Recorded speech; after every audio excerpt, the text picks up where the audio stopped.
हम बात कर रहे हैं मौलाना साद, तबलीगी सोच की जमात का मुखिया मौलाना साद, जिसने इंसानियत मानवता के साथ खिलवाड़ किया, धोखा किया देश के साथ। मैं ये कह रहा हूं कि ये तृतीय विश्व युद्ध है और इस विश्व युद्ध में अगर किसी एक व्यक्ति को खलनायक के तौर पर याद रखा जाएगा तो वो मौलाना साद होगा। मेरे साथ सभी लोग जुड़े हुए हैं। तबलीगी जमात से मुजब्बिर रहमान है, मौलाना नदीमुद्दीन है, जेबा खान है, विक्टिम कार्ड खेल रहे हैं, अंबर जैदी है, निकत अब्बास है, मुफ्ती वजाहत कासमी है, जो ये कह रहे हैं कि मौलाना साद ने जो किया गलत है। सबको फ्रेम में रखिए और दिखाइए मौलाना हबीब हुसैनी क्या कहते हैं मौलाना साद के पाखंड को एक्सपोज करते हुए। सुनिए मौलाना साद को और असली इस्लाम के इंटरप्रिटेशन को।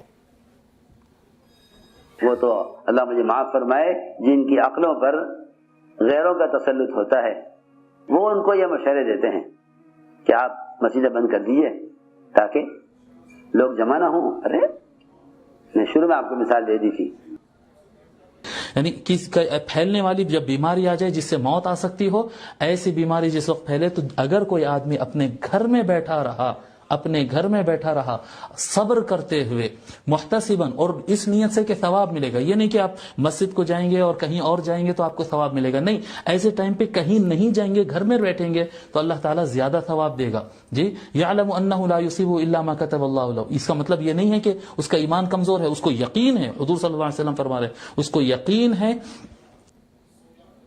क्या कहेंगे मौलाना साहब, मौलाना नदीमुद्दीन कौन गलत बता रहा है? मौलाना साद गलत बता रहे हैं या मौलाना हबीब हुसैनी गलत बता रहे हैं? बताइए मौलाना नदीमुद्दीन, जवाब दीजिए। पहले सुनिए, बीच में टोकिए मत, सुनिए। मौलाना हबीब हुसैनी ने जो कहा वो इस्लाम की तर्जुमानी है। मौलाना साद ने जो कहा मैं उससे इत्तेफाक नहीं रखता हूँ। मैं कहता हूँ गलती हिंदू करे, गलती मुसलमान करे, सब पर कार्रवाई होनी चाहिए। एनएसए लगाओ। जिन मजदूरों को सड़कों पर छोड़ दिया गया, किसने छोड़ा, उन पर एनएसए लगाओ। शमशान घाट पर जो मजदूर सड़ा केला खा रहे हैं, किसकी वजह से खा रहे हैं, उन पर एनएसए लगाओ। निजामाबाद का एमपी बीजेपी का अरविंद मुसलमानों को गालियां दे रहा, उन पर एनएसए लगाओ। और तुम जैसे बेशरम पत्रकार मुसलमान हिंदू करने लगाओ। ये मुफ्ती वजाहत कासमी बेशरम हज के नाम पर हजारों मुसलमानों को चीट किया है। मौलाना है साहब, मौलाना है साहब, मौलाना है, चीट करने वाला ये मुसलमान नहीं है। हज के चीट, हाँ, अरे छोड़िए वजाहत साहब को लाओ, की बात आप कर वजाहत साहब को लाओ। मैं कहता हूँ कनिका कपूर पर एनएसए लगाओ, मैं कहता हूँ पल्लवी पर एनएसए लगाओ, मैं कहता हूँ कि जिन्होंने लॉकडाउन तोड़ा उन पर ऐसे एनएसए लगाओ। मैं कहता हूँ दरबारी सरकारी ये भिखारी मुसलमानों को हम पसंद नहीं करते। ये वजाहत कासमी जिसको तुम मुफ्ती कहते हो, झूठा है, ये लफंगा है, ये चीटर है, हज के नाम पर अरे मौलाना साहब थोड़ी तो हया शर्म लिहाज रखिए। मौलाना है आप, मुफ्ती साहब को दिखाओ, मुफ्ती साहब और मौलाना साहब को दिखाओ। बेशरम पत्रकार दीपक चौरसिया, बेशरम पत्रकार सुनो, हिंदू मुसलमान के बीच में नफरत करने वाले पत्रकार सुनो। तुमने देश में आग लगाया है मुसलमान और हिंदू करके। तुम जो है मोदी जी के सपने को तोड़ रहे हो, तुम देश को बर्बाद कर रहे हो, देश में विभाजन पैदा कर रहे हो। मैं कहता हूं कि आग से खेलना बंद करो। मुफ्ती साहब ठीक है, मौलाना साहब आप 1 मिनट बोल लिए, लेकिन मुझे समझ आ गया मौलाना साहब की सोच कितनी तंग है। आप मौलाना है साहब, शब्दों की मर्यादा का तो ख्याल रखिए। डरने वाले हैं तुम जैसे लोगों से, हम डरने वाले नहीं हैं। मत डरिए सर मुझसे, हम इस देश को तो खतरे में मत डालिए, इंसानियत मानवता को खतरे में मत डालिए। अफशानी करेंगे। ठीक है मौलाना वजाहत साहब बोलिए। मौलाना नदीमुद्दीन, मौलाना साहब सब्र रखिए थोड़ा, 1.5 मिनट बोलिए। वजाहत साहब बताइए। देखिए भाड़ मंडली में काम करने वाले पत्रकारों उन्होंने क्या कुछ कहा है। अरे भाड़ मंडली में काम करने वाला पत्रकार, गरीबों को देखो, जो लोग भूखे मर रहे हैं उनको देखो, जो दिहाड़ी मजदूर जिनके घर में खाना नहीं है उनको देखो। अरे दीपक भाई आप चुप करा सकते हैं? चलिए मौलाना साहब हो गया। एंग्री यंग मैन, मुफ्ती वजाहत साहब बताइए। खैर मैंने क्या क्या अमिताभ बच्चन का अपमान कर दिया, माफ कीजिएगा। मुफ्ती साहब बताइए। देखिए मैं मौलाना साहब को भी फ्रेम में डाल दीजिए, गुस्से में है वो थोड़ा। आपको अर्ज कर दूं, मेरा वक्त बहुत मेरा वक्त बहुत कीमती है, मैं उनके जवाब देने की कोशिश बिल्कुल नहीं करूंगा। मत कीजिए। वो जो कह रहे हैं उनके ख्यालात हैं और दुनिया सुन रही है, वो खुद से जवाब देगी। आपने इस्लाम के अभी जो मौलाना हबीबुर रहमान साहब ने, जो मौलाना हबीब हुसैनी साहब ने जो कहा है वो मैंने सुना है। मौलाना साद ने जो कहा है वो भी मैंने सुना है। इमाम मुस्लिम, इमाम बुखारी और भी मैं दूसरी कुतुब अहादीस का हवाला देकर आपको कई अहादीस ऐसी बता सकता हूं और दुनिया जानती है, मौलाना उलमा साहब जानते ऑडियो हैं, डाउन करना पड़ेगा, अच्छा जिसमें नहीं नबी लगेगा। पाक मौलाना सल्लल्लाहु साहब का ऑडियो अलैहि डाउन कर वसल्लम दीजिए ने- प्लीज। जी बोलिए वजाद साहब, बोलिए। पर मौलाना साहब के गुस्से जिसमें को नबी फ्रेम में पाक दिखाते रहिए। सल्लल्लाहु अलैहि वसल्लम ने, जैसे जिस मौके पर नबी पाक सल्लल्लाहु अलैहि वसल्लम ने ऐसे मौके पर अपने घरों में रहने का हुक्म दिया है, यहाँ तक के हाथ ना मिलाने का भी हुक्म दिया है, सारी चीजें अहादीस में मौजूद हैं। फर्क दीपक भाई सोच का है, फर्क मेरी तरबियत का है कि जैसी मेरी तरबियत हुई है, जैसी मेरी सोच है, मैं उसी तरह का इस्लाम वहां से घड़ लूंगा और वही इस्लाम लोगों को बताना शुरू कर दूंगा। मौलाना हुसैनी की जो तरबियत है वो उन्होंने बाकायदा, आपने नोट किया होगा कि किताब निकाल करके हवाले से बात की जी है। बिल्कुल बिल्कुल। और मौलाना तो ऐसे ही अपनी मशीन गन से फेंकते रहते हैं और सुबह से शाम तक न जाने क्या क्या फेंकते हैं। तो इसलिए ये जो अभी एक चीज में बहुत अजीब सी है, और खासतौर से टीवी चैनल्स पर जो पैनलिस्ट आते हैं, यहाँ देखता हूं कि एक टीवी से ही वो चीज देखते हैं और फिर वो टीवी के पत्रकारों पर ही इल्जाम तराशी करने बैठ जाते हैं। वो दुनिया भर की वक्त को खराब करते हैं, बुरा भला कहते हैं। देखिए, मैं एक कौम का नुमाइंदा हूं, मैं एक मौलाना हूं और मेरा चेहरा मोहरा, मेरा लिबास बता रहा है कि मैं एक आलिम हूं और मैं इस्लाम मजहब से आता हूं। तो ये टीवी चैनल पर बैठकर मुझे किस तरह की गुफ्तगू करनी चाहिए, वो पूरी दुनिया देखकर उसी से सबक लेगी कि इस्लाम किसको क्या सिखा रहा है।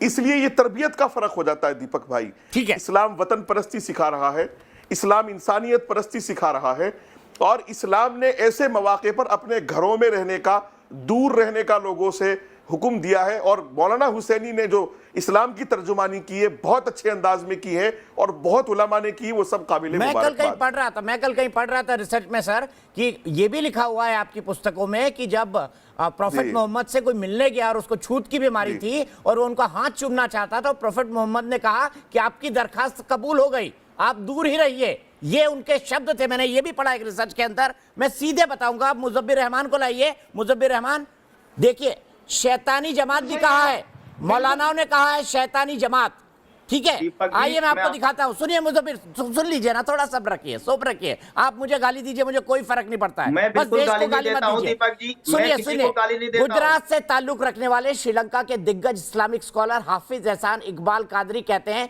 कि तबलीगी जमात की हरकतें शैतानी जमातों, फिर से सुनिएगा, शैतानी जमातों जैसी है, भाई, क्योंकि ये उसके सर्टिफिकेट आका बांटने वाले प्रोफेट कौन मोहम्मद होते की हैं? शान में गलत शब्दों का ये तो इस्तेमाल खुद ही करते हैं। इनके नाम ऐसे के लोग साथ मुस्लिम जो लगा समाज हुआ के, है, वो सुन तो लो खुद ना भाई शैतान है। मुजब्बिर, कितने इंटॉलरेंट हो यार, सुन लो ना क्या बोल रहे हैं। उन्होंने शैतानी जमात कहा है। उनका कहना है कि उनके आका यानी मौलाना मोहम्मद साद, मौलाना नहीं कहना चाहिए, कोरोना साद कहना चाहिए इनको, प्रोफेट मोहम्मद की शान में गलत शब्दों का इस्तेमाल करते हैं। ऐसे लोग मुस्लिम समाज के हितैषी तो कतई नहीं हो सकते। बाइट सुनवाइए, मुजब्बिर को फ्रेम में रखिए।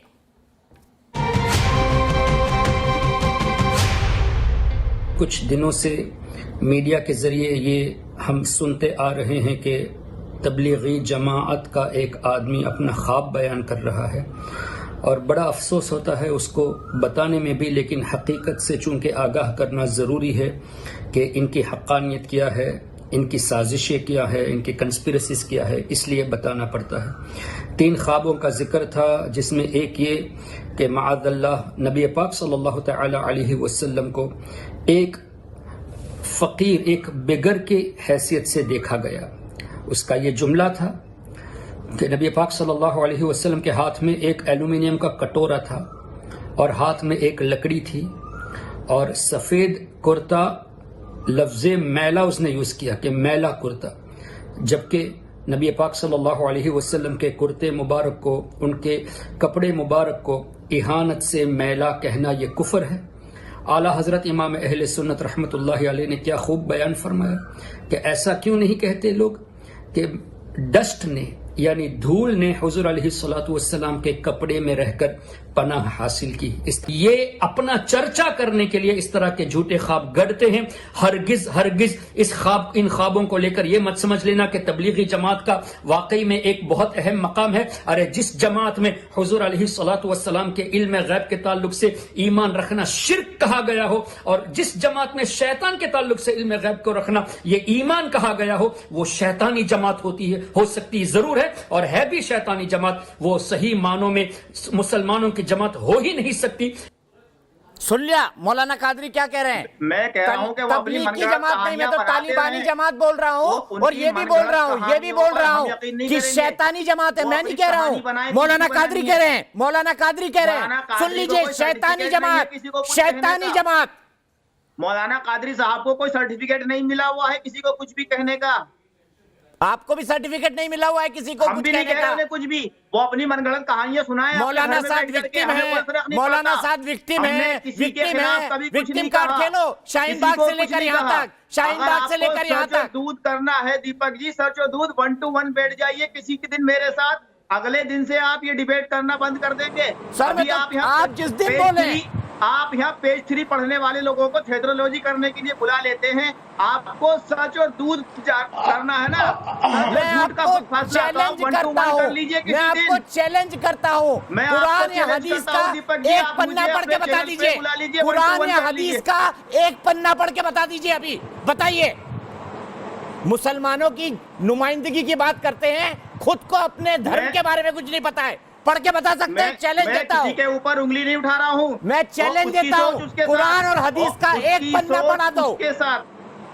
अंबर जैदी आपको आना पड़ेगा, बताइए शैतानी जमात कहा गया है इनको मौलाना कादरी की तरफ से? पढ़ लीजिए जो कुरान और हदीस का एक पन्ना, मान जाऊंगा सच्चे आदमी हो। देखिए दीपक जी, कुरान और हदीस की हम बात करें, आपने जो मौलाना हुसैनी ने जो बात कही, वो उन्होंने बिल्कुल बात कही, यहाँ तक कि इंसानों से लेकर जानवरों तक के लिए ये कहा है हुजूर सल्लल्लाहु अलैहि वसल्लम ने कि अगर बीमार कोई जानवर है, उसकी बीमारी फैलती है, तो उसको जो सेहतमंद जानवर है उनसे अलग रखा जाए। इंसानों को तो अल्लाह ने इतना शऊर, इतनी अक्ल दी है कि वो खुद सही और गलत का फर्क कर सके।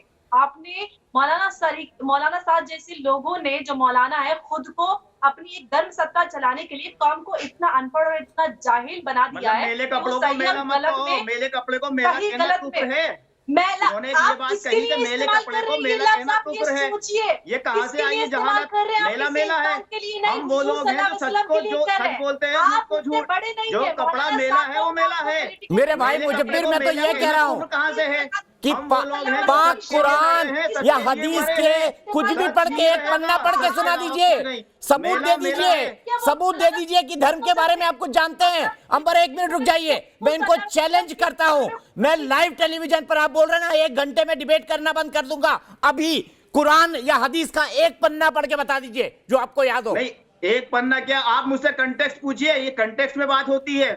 मैंने पढ़ा हुआ है और मैं जानता हूँ तो सुना मेरा रिलीजन क्या कहता है, मैं उसको बहुत अच्छे से जानता हूँ। सबसे पहले मेरा रिलीजन ये कहता है कि किसी पे उंगली मत उठाओ। एक कुरान की आयत बता दो और उसका तर्जुमा कर दो। एक कुरान की आयत बता दो।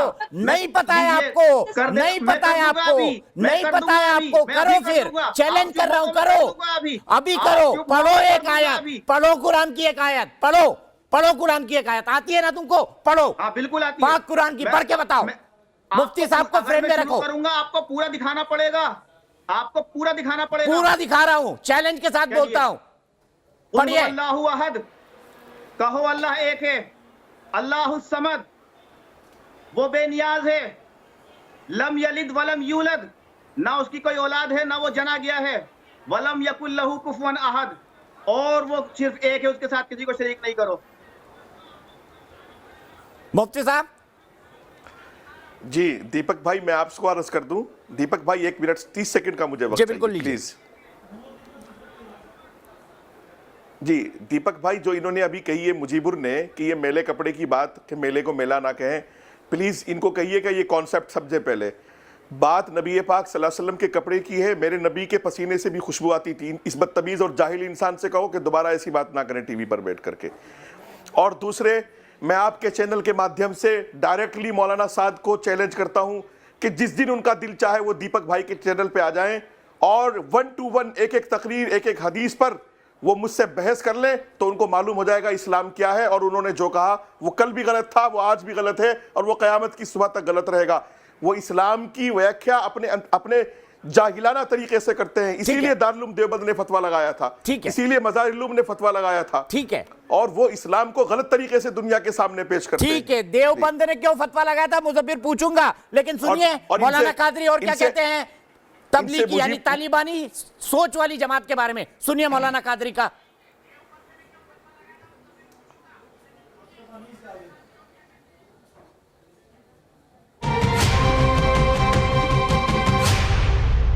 कुछ दिनों से मीडिया के जरिए ये हम सुनते आ रहे हैं कि तबलीगी जमात का एक आदमी अपना ख्वाब बयान कर रहा है और बड़ा अफसोस होता है उसको बताने में भी, लेकिन हकीकत से चूंकि आगाह करना ज़रूरी है कि इनकी हक़ानियत क्या है, इनकी साजिशें क्या है, इनकी कंस्पिरेसीज क्या है, इसलिए बताना पड़ता है। 3 ख्वाबों का जिक्र था, जिसमें एक ये कि माअज़ल्लाह नबी पाक सल्लल्लाहु तआला अलैहि वसल्लम को एक फ़कीर, एक बेगर की हैसियत से देखा गया। उसका ये जुमला था कि नबी पाक सल्लल्लाहु अलैहि वसल्लम के हाथ में एक एल्यूमिनियम का कटोरा था और हाथ में एक लकड़ी थी। ये बाइट फिर से चल रही है, इसको चेंज करके लगाइए। ये गलत है क्योंकि हम इसको दिखा चुके हैं, लेकिन उससे पहले मैं जेबा फार्म के पास जाता हूं। आप कम से कम ये तो ध्यान रखिए पीसीआर के अंदर कि कौन सी बाइट आप प्ले कर चुके हैं और कौन सी नहीं करी है। जेबा खान बताइए, देवबंद ने तालिबानी सोच वाले जमात के मौलाना साद के खिलाफ, कोरोना मौलाना के खिलाफ फतवा क्यों दिया था देवबंद ने? बताइए क्यों कहा था कि वो इस्लाम का गलत इंटरप्रिटेशन करते हैं? अब इस बात का दीपक जी, मैं तो सबसे पहले ये बोलूंगी कि मौलाना साहब ने जो भी किया नहीं किया, home ministry of home affairs इसकी जांच करे और जो भी पुलिस है वो उस पर उचित कार्रवाई करे। और हम भी चाहते हैं कि मौलाना साहब आए, सामने आए और क्या हुआ है नहीं हुआ है उसकी जिम्मेदारी ले, सबसे पहली बात। और मोदी, और दूसरी बात मैं ये बोलना चाहूंगी कि मोदी जी ने जो भी देश विदेशों में नाम कमाया था, 14 तारीख को जब वो आए थे न्यूज चैनल्स पे, तो उनके चेहरे पे एक चिंता दिख रही थी। वो 130 करोड़ जनता से बात कर रहे थे और जो बातें वो बोल रहे हैं उसको देश की जनता समझ नहीं रही है। वो ट्विटर के थ्रू, वीडियो के थ्रू मोदी जी बोल रहे हैं, हमारे देश के प्रधानमंत्री, कि कोरोना जो है कोई भी धर्म को देख के नहीं आता है, जाति को देख के नहीं आता है, किसी को भी हो सकता है और इस हालात में देश में भाईचारा बनाए रखना बहुत जरूरी है। तो सबसे पहले जरूरी है कि हम अपने प्रधानमंत्री जी का बातों को सुने और वो जो बाहर में विदेशों में धन्यवाद नाम था, मोदी जी ने साथ सुन लेते ये बात। दीपक जी प्लीज मौलाना साहब सुन लेते हैं बात। क्या अगली बाइट के साथ आप रेडी हैं? के बारे में नहीं जिक्र करी, मैं देश के बारे में। मोदी जी ने जो भी नाम कमाया है विदेशों में, मोदी जी की अपील सुन लेते मौलाना साहब। क्या हम तैयार हैं मौलाना हाफिज रिजवान कादरी की अगली बाइट के साथ? साहब तो 19 तारीख को बोले थे, 19 मार्च को पहली बार। और मैं ये ठीक है, मैं कह रहा हूं कादरी, मौलाना कादरी की जो बाइट है वो चलाइए दूसरी वाली। नहीं हूं दीपक जी, मौलाना निकाह जिनको जवाब दीजिए, निकाह जिनको जवाब दीजिए। सजा मिले, देश में जो भी गलती किया है, बहुत सारे लोगों ने कानून तोड़ा। ठीक है जेबा, हो गया, मुझे समझ आ गया, मुझे समझ आ गया जेबा, आपकी बात समझ आ गई। काश मौलाना साहब ये समझ लेते, ये नाटक नहीं होता। किसी ने नहीं बोला था कि कोई जवाब। जेबा का ऑडियो डाउन प्लीज। आइए निकाह। कोई बात नहीं जेबा, पहली बात तो 1 मिनट जेबा, पहली बात तो ये कि जो आप ये कह रही है ना मोहतरमा कि किसी से धर्म से नहीं जोड़ना चाहिए, तो माफ कीजिएगा अगर जमाती जो स्वास्थ्य कर्मियों पर थूक रहे और मौलाना साद जो लोगों को भड़का रहे और कोरोना फैलाने के लिए उन्हें उत्सुक कर रहे हैं, उन्हें आप मुसलमान समझती होंगी, हम मुसलमान नहीं समझते। आज हम जिम्मेदार मुसलमान होने के वास्ते से हम कह रहे हैं कि मौलाना साद और उनके तमाम जमाती जो जानबूझकर कोरोना फैला रहे हैं, उन्हें हम अपने दिल से और इस्लाम से बर्खास्त करते हैं। आप उन्हें मुसलमान और इस्लाम समझने वाला समझती है तो वो आपकी गलती है, क्योंकि अगर आपने कुरान शरीफ पढ़ा है तो मौलाना हुसैनी ने जो जो बात कही है उसका बिल्कुल बिल्कुल मुखालफत करते हुए मौलाना साद ने उसका उल्टा करा है। और उल्टे करने वाले को इस्लाम समझने वाला नहीं कहते, उसको मुसलमान नहीं कहते। ये सीधा और सीधा साजिश, और आप समझिए इस बात को। और आपको कहीं ना कहीं झांक कर देखने की जरूरत है कि जो गलत है आप उसको गलत कहिए। यहाँ पर आपको जेबा, आप बैठे हो, आपको कोई गलत नहीं कह रहा, आपको कोई नहीं कह रहा कि आप जाके कोरोना फैला रही हैं। यहाँ निगहत अब्बास अंबर जहरी को कोई नहीं कह रहा कि यहाँ पर जाके कोरोना हम लोग फैला रहे हैं। फैलाने वालों को सवाल सिर्फ आपसे, तो इसको धर्म मुजब्बिर, एक सवाल आपसे, अगर इतने बड़े दीन के मौलाना साद हैं, कोरोना वाले मौलाना, मैं सिर्फ ये कहना चाहता हूं, ज़ेबा हो गई आपकी बात, कितनी समझ है मुझे समझ आ गया। मुजब्बिर ये बताइए कि अगर ये इस्लाम के इतने बड़े विद्वान हैं, इतनी बड़ी जमात चलाते हैं, 150 देशों में आपके मेंबर हैं, तो देवबंद ने मौलाना साद के खिलाफ फतवा क्यों दिया था कि वो इस्लाम की गलत व्याख्या करते हैं? मुजब्बिर जवाब दीजिए इसका। ये देवबंद बताएगा कि क्यों दिया था, इसको मैं नहीं बताऊंगा देवबंद ने क्यों दिया था फतवा। उन्होंने कहा इस्लाम की गलत व्याख्या करते हैं वो, बताइए ना मुझे। वजाहत साहब, मुफ्ती वजाहत को लाइए, मुफ्ती वजाहत को लाइए। मुजब्बिर सुन लीजिए, मुजब्बिर सुन लीजिए, मुजब्बिर सुन लीजिए, सुन लीजिए मुफ्ती साहब की बात। मैं बता रहा हूं, जी बताइए। जी मैं बता रहा हूं, मुजीबुर रहमान साहब, मैं बता रहा हूं, उस फतवे में सवाल भी लिखा है, जवाब भी लिखा है। आप बगैर होमवर्क करे आते हैं और मुझे लगता है कि आप फर्जी आदमी हैं, आपका जमात से भी कोई ताल्लुक नहीं है। कौन सा तर्जुमा लिखा है आप ये बताइए। मुजब्बिर सुन लीजिए, मुजब्बिर सुन लीजिए, सुनना सीखिए। आपका फतवा कौन सा तर्जुमा लिखा है, देखिए, सुन लीजिए, दारुल देवबंद के फतवे में साफ साफ लिखा है कि मौलाना की जो तकरीरें, मौलाना की जो बयानात हैं, वो इस्लामी नजरियात के खिलाफ हैं और दारुल इनको गुमराह करार देता है। इसका मतलब मुजीबुर, आप जमात के प्रवक्ता हैं, आपको ये तक पता नहीं कि फतवा किसको कहते हैं। फतवे में पहले सवाल होता है और फिर जवाब होता है, पूरी तफसीलात, पूरी डिटेल लिखी हुई है, पूरी डिटेल। आप होमवर्क करके नहीं आते हो यार, आप तो इंतहाई, मतलब यहाँ भी गुमराही फैला रहे हो चैनल पे बैठकर भी। इतना बड़ा फतवा आपने पढ़ा नहीं आज तक, आपने इतना बड़ा फतवा पढ़ा नहीं। उसमें साफ साफ लिखा है कि इस्लामी अकाईद को गलत तरीके से बयान करता है मौलवी साहब, इसलिए वो गुमराह है और इस्लाम से खारिज है वो। मुजब्बिर, मुझे समझ आ गया, मुझे समझ आ गया, मुझे समझ आ गया, मुझे समझ आ गया। उन्होंने लिखा है, कौन सी व्याख्या लिखी है, ऊपर से नीचे तक, ऊपर से नीचे तक, लग रहे हो, ऊपर से नीचे तक। आप तो मरकज को भी नहीं जानते हो।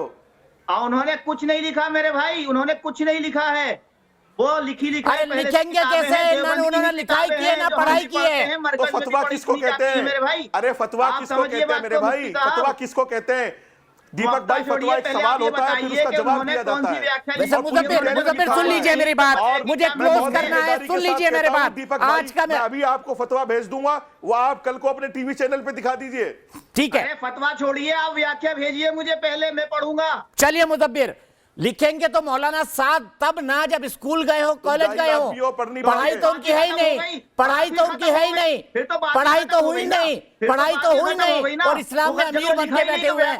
बिल्कुल सही कहा निगहत अब्बास ने। तमाम देश के इस्लामिक जानकारों को इस पल से मौलाना साद का बर्खास्त करना, सामूहिक बर्खास्तगी करनी चाहिए और ये बताना चाहिए कि गलत इंटरप्रिटेशन करते हैं इस्लाम का वो मौलाना जो ना स्कूल गया, ना कॉलेज गया, ना कोई तालीम ली, सिर्फ मदरसों में रहा। मदरसों में पढ़ने को मैं गलत नहीं मानता, लेकिन फॉर्मल एजुकेशन भी कोई चीज होती है। अगर आपके ऊपर इतनी बड़ी रिस्पॉन्सिबिलिटी है दीन को समझाने की, धर्म को समझाने की, अपने प्रॉफिट की बातों को सिखाने की, तो दीन दुनिया का कुछ तो मतलब होता है।